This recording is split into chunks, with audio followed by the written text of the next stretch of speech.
leedahay هاي أرنتاسو معها أرن runtii maaragtay jirta ma aha waa arin la soo abaabulay gabdhaheennana kama mid aha marka waxaan leeyahay ma aha reerka lagu dhuumaalaysan kara reerkaas reero kala raadsada salaamu calaykum waraxmatullaahi wabarakaatuh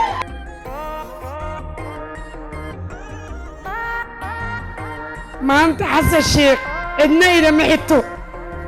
hooyadii dhashay oo barbaarisay walaasheedaan ahay